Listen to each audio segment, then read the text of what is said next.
माननीय विधायक हमारे साथी भी भाई भी अरविंद गुप्ता जी द्वारा ये आयोजित कार्यक्रम है जिसमें मुझे भी बुलाया गया है। चूँकि डे 1 से हमारा संगठन भी लगा है, लेकिन विशेष रूप से विधायक जिस प्रकार से ग्राउंड ज़ीरो पे लगे हुए हैं, पहला काम हमारा रेस्क्यू था जिसमें लगभग सफलता हासिल की। किसी भी ऐसे व्यक्ति को कहीं हताहत नहीं होने दिया। पूरी कोशिश की हमारे विधायक ने, हमारे संगठन ने कि कोई किसी प्रकार का नुकसान न हो।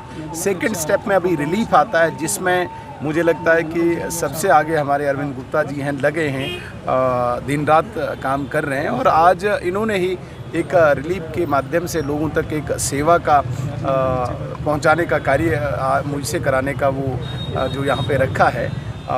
कोशिश करेंगे कि लगभग भारतीय जनता पार्टी और हमारे विधायक हर व्यक्ति तक पहुँचे। इसके बाद रिहैबिलिटेशन है, उसमें भी पार्टी का और विधायकों का बड़ा रोल है। हमारी हाई लेवल एक डेलीगेशन दिल्ली जा रहा है जिसमें विधायक अलग अलग कमेटीज़ बना के दिल्ली जाएंगे और विभिन्न मंत्रालय में जाएंगे, चाहे फाइनेंस मिनिस्ट्री आएगी, चाहे एग्रीकल्चर आए, चाहे यूडी आए।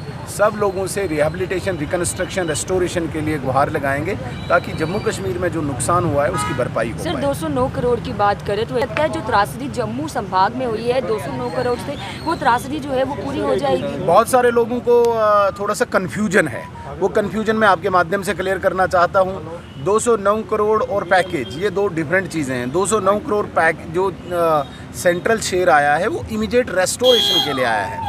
कहीं पे सड़क बंद है, कहीं पे नाला गिरा हुआ है, कहीं पे इमीडिएट कोई क्राई है, उसको डिस्पोज ऑफ करने के लिए, उसको डिफ्यूज़ करने के लिए, उसको भरपाई करने के लिए 209 करोड़ एक जो सेंट्रल शेयर है वो है। जो पैकेज जो हम डिमांड कर रहे हैं वो रिहैबिलिटेशन, रिकन्स्ट्रक्शन के लिए है, जिसमें कंप्लीट जो स्ट्रक्चर्स डैमेज हुए हैं इन टर्म्स ऑफ सरकारी ढांचे, इन टर्म्स ऑफ बिजली, पानी, सड़क, स्कूल, अस्पताल, उनको दोबारा से रेस्टोर करने के लिए वो सेपरेट पैकेज है। जिस 209 करोड़ को यहाँ पे मुझे समझ नहीं आ रहा है क्यों इस 209 करोड़ के पीछे लोग पड़े हैं। 209 करोड़ UTDRF है, वो तो अलग एक सिस्टम है। हमने तो 3-4 भागों में इसको बांटा है। हमने तो वैसे आपने जो CDF है, जो कल अरविंद जी ने भी क्लियर किया कि हमने डोनेट ने हमने रिलीज़ किया है। हमने मुख्यमंत्रियों द्वारा भी मदद की है जम्मू कश्मीर को। हमारे मुख्यमंत्री मध्य प्रदेश के मोहन यादव जी ने 20 करोड़ दिया। हमारे मुख्यमंत्री नायब सिंह सैनी हरियाणा जी से हैं, उन्होंने लगभग 5 करोड़ दिया। रेखा गुप्ता जी ने दिया, अन्य मुख्यमंत्री भी दे रहे हैं। लेकिन इसका ये कतई मतलब नहीं कि ये पैकेज में गिना जाए। ये अलग अलग मदद है, अलग अलग तरीके से है। जो UTDRF में 209 करोड़ है वो इमीडिएट जो रेस्टोर करनी है चीज़ें उनके लिए है। जो पैकेज है वो बाद में आएगा, जो आज मुझे लगता है प्रधानमंत्री और गृह मंत्री जी ने भी कहा है कि सबको रिहैबिलिटेट किया जाएगा। हज़रत दरगाह इंसिडेंट को लेकर सर क्या कहेंगे? बहुत ही अनफॉर्चुनेट है, बहुत ही मुझे लगता है शर्मनाक भी है।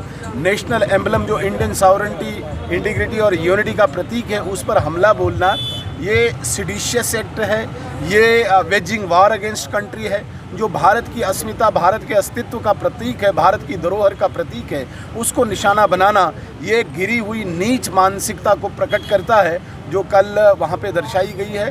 और उसके बाद नेशनल कॉन्फ्रेंस के कोई विधायक उनके संरक्षण में आते हैं, ये और दुर्भाग्यपूर्ण है।